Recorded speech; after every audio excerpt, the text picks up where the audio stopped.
Welcome back to Focus Today, and what a delight and an honor to have back with us Dr. Gerard Lameiro, author, philosopher, economist, engineer, and the author of a must-read. In fact, I was reading it last night, and I should have brought it into the studio this morning, but I left it on in my office at home. It's called Great News for America. Great News for America. So you can go to greatnewsforamerica.com. And I'm so glad he's on because I need my Dr. Lameiro fix this morning. How are you, friend? Good to see you. I am doing well. It is an incredibly busy time. I can imagine. I don't know if you're getting any sleep. Thank you. We value your time greatly. What do you think of it so far? It's been more than interesting. Well, you know, I wrote the book, Great News for America, because I thought it was going to be a special election, a historic election, and a critical presidential election. So far, all 10 predictions are coming true. And I've actually come out this week and last week with my forecast for the election. Would you like to know the forecast? Well, I'm sitting here on these numbers, Dr. Lameiro, and I'm going, wait a minute. This isn't a landslide. It is a huge wiping out of a mountain. You're saying Trump, 339 electoral votes, Clinton, 199. That's the biggest in U.S. history. Oh, no, not by electoral votes. Ronald Reagan actually got more. And Donald may get some more between now and November 8th. But right now, that's my current this week forecast that I did on Monday. And by the way, I show him in my forecast as winning by 5.7% popular vote. So this is a popular vote win as well as a solid electoral college victory. Let me just say to our viewers and listeners, part of the book, why you want to get it, Great News for America, is that he went back and examined all of the presidential elections, and out of that he has gleaned a pattern. So these are huge numbers, Dr. Lameiro. So what do you look at that these polls aren't showing us? Well, remember, the polls are the tip of the iceberg, the very tip of the iceberg. There's a lot of other information out there that you can study, and I look at things that other people don't include in their polls and don't even mention a lot of times. I look at voter momentum, how things are shifting among the electorate in terms of their opinions, the issues, different things like that. I look at voter intensity. Voter intensity, for listeners, if you haven't heard the term or don't know the definition, voter intensity means if you say, I'm going to vote for Donald Trump in a poll today, will you actually, between now and Election Day, cast that vote as you said you would? Some people will say they will, and sometimes different reasons keep them from voting. Maybe they got a child ill, maybe they got busy at work or something else. But voter intensity measures whether or not to expect the voters' polling numbers to actually turn out true. And it varies for a lot of different reasons. Donald Trump has voter intensity that is off the charts high. That means almost everybody who says they support him are going to vote no matter what. And Hillary Clinton's has always been very low voter intensity. So, for example, if the FBI suddenly reopens her email case, a lot of people just suddenly think, well, second thought, I'm not going to vote for her, because she has low voter intensity. I also look at voter turnout. You know, it makes a big difference. I just looked at the latest numbers before coming on the program on theDove today. And one thing I thought was interesting, between yesterday and today, Trump has now exceeded in apparent expected voter turnout among Hispanic Americans to exceed Ronald Reagan's 1984 landslide victory. Ronald Reagan got 34% of Hispanic votes in 1984, and Trump yesterday had 33%. Today he has almost 35%. So he's now exceeding numbers that Ronald Reagan got in a landslide in 1984. For him, that's phenomenal. Wow. How's he doing with the black vote? He's doing somewhat traditionally in the one source. I haven't checked some other sources this morning, but I would say what's happening with the black vote is not so much that they're, running to Trump, although some are. But what's interesting is some black voters are just staying home. They're just not going to turn out at all, vote for either of them, because they hesitate to vote Republican. They're very traditionally Democrat voters in presidential elections, and they don't really like the Democratic Party anymore. They feel like they haven't really gotten much, and they've been taken for granted, and so they're just staying home, and that makes a big difference because those are lost Hillary votes. Dr. Lameiro, I've been, like you, watching a lot of things, and I don't have the expertise that you do, but what's interesting to me is that a lot of these forecasts as it relates to the Electoral College shows Trump barely doing it, or he needs to win Colorado, he needs to pick up Arizona, he certainly has to pull one off in Ohio, down in Florida, Pennsylvania, North Carolina. Let me tell you, a lot of those states you just mentioned, he's going to win decisively. Look, let's face it, the mainstream media, if you read the WikiLeaks, is very closely tied to the Clinton campaign. They're advocates for the Clinton campaign. In some cases, stories have to be run by John Podesta before they're approved for the mainstream media to print them. So, you have to realize that they're not exactly neutral in this election. But these forecasts on electoral votes are based on polls, which I think are fundamentally wrong in many cases. And because of that, they get tilted electoral college votes. So I look at what I think is the realistic forecast, and I look at the polls and then in some ways reverse engineer them to get a better sense of what they're really learning in those polls based on the fact that there's oversampling problems and about a dozen different problems with the current polls.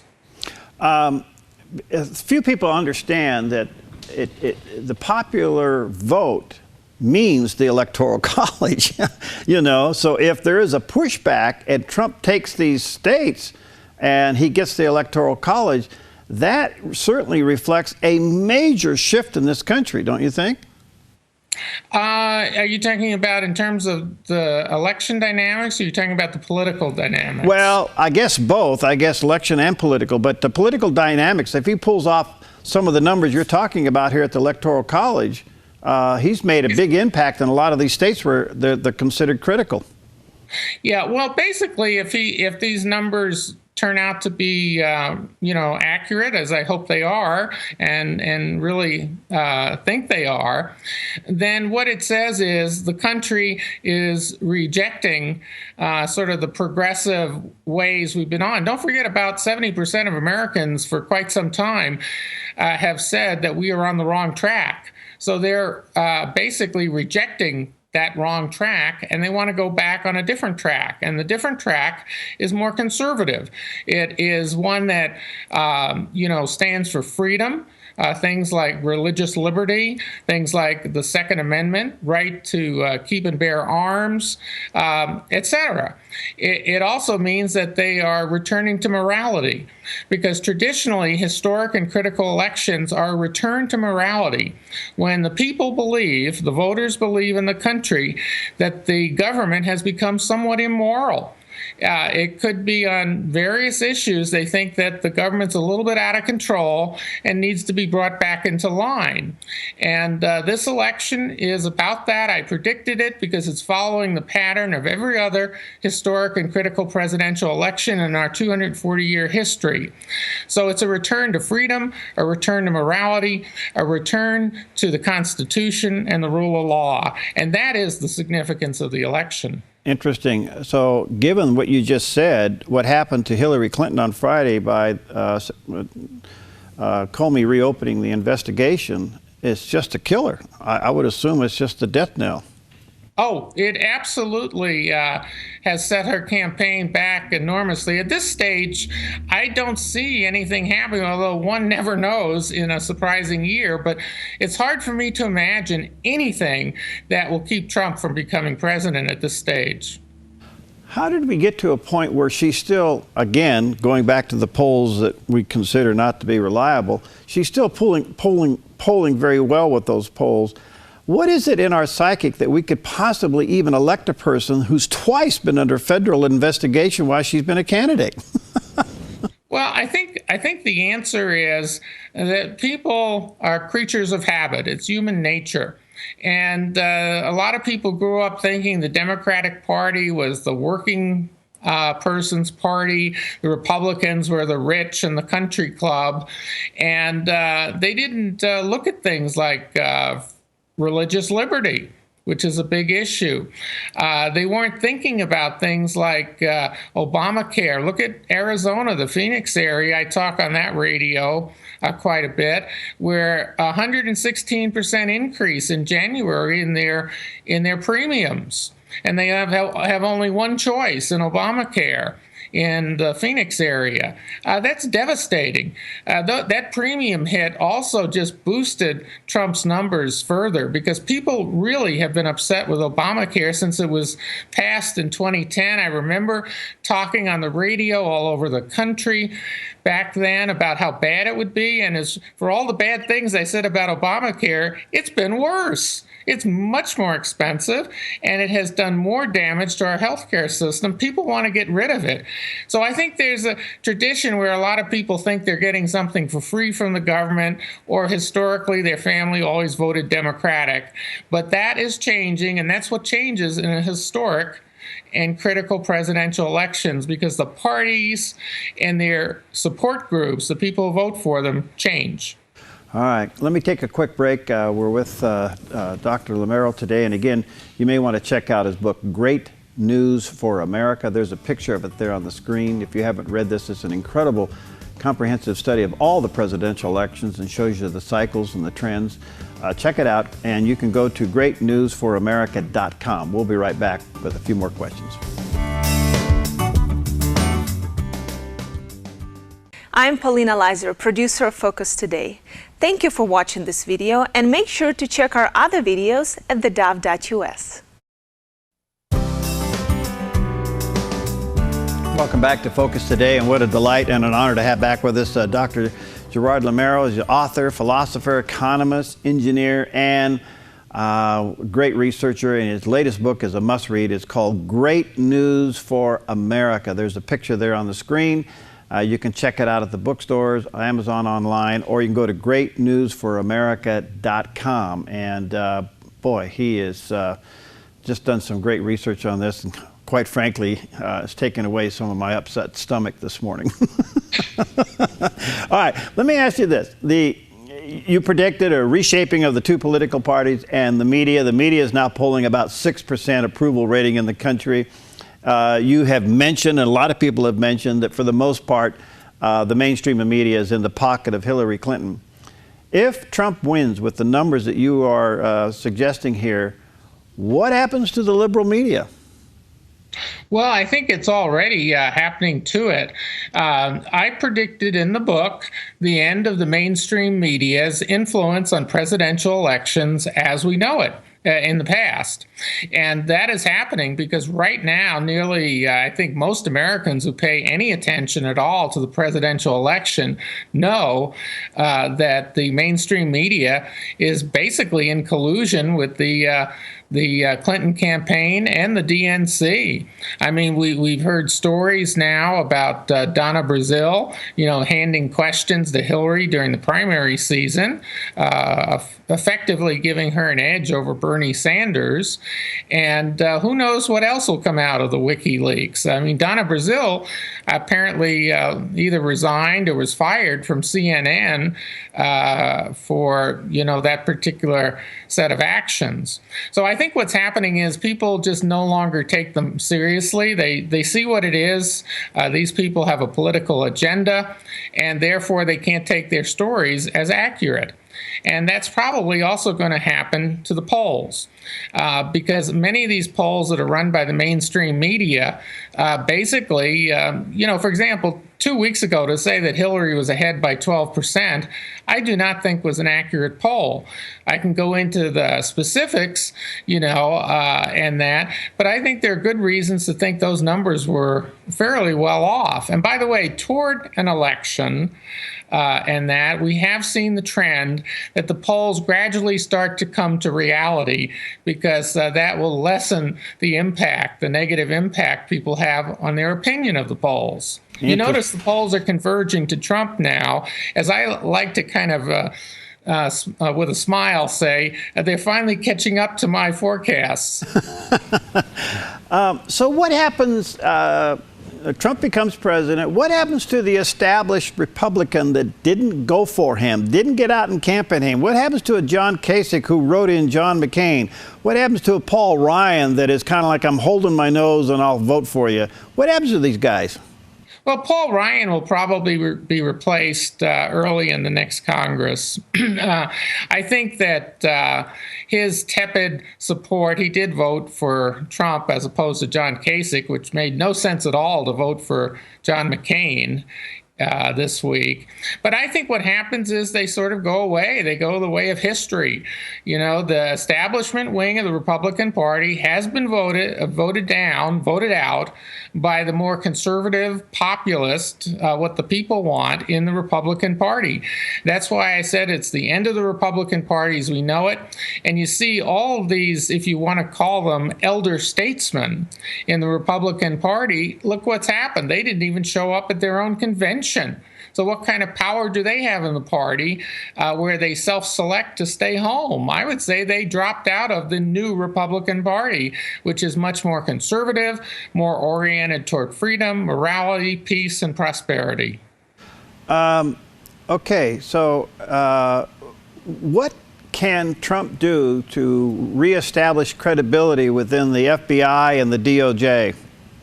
Well, it starts by appointing a tough attorney general who's going to clean house and who's going to probably appoint a special prosecutor, would be my guess, to investigate Hillary Clinton. There are 5 investigations that I know of going on right now, and there may be some more that haven't even been made public.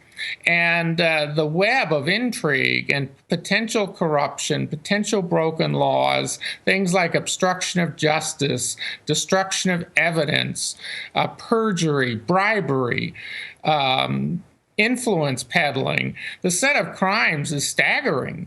And I talked to a member of the House, a congressman, recently at a dinner I attended, and he told me personally, if they do an independent prosecutor, they'll have, a substantial staff to get through all this. Do you have a recommended name for him to take over the DOJ? No, I haven't. I only focus pretty much on the election and the key issues in the electorate's mind. I haven't focused on the transition team. Okay, coming back to what Comey did by reopening this case, what's your take on that, Dr. Lameiro? Do you think it was trying to save the department because he had mutiny a building? Was it? Well, I think there's sort of 2 things happening, sort of a push and a pull. The push is that apparently his wife was upset with his decision. The Republican Party was upset with his decision. Congress was upset with his decision. Most Americans thought that she should have been indicted. They were upset with it. A lot of people aren't voting for Hillary because they think she should have been indicted. So those people were really, if you will, pushing him to reopen it or to do anything he could. Then there was the pull. They're investigating the ridiculous sexting scandal, which is hard to imagine, and they found 650,000 emails. It sounds like she had a complete backup of Hillary's server. I mean, she might have been the backup server, and there's all sorts of issues there, because I think in her immunity agreement with the FBI, she was to turn over all of her emails and all of her computers that had her information. Well, Anthony Weiner should not have had those kind of emails from state.gov and clintonemail.com on his laptop computer. So she must have given it to him or gave him access, and then that becomes a potential crime in itself, and also would tend to void out her immunity agreement for failing to give the FBI all the information. By the way, there's also this poll where James Comey is being pulled into this investigation because those new 650,000 emails may include a lot of emails that are hitherto unfound. Remember, there was 33,000 missing emails. All of them may be on that computer. How could she possibly govern if she was to win?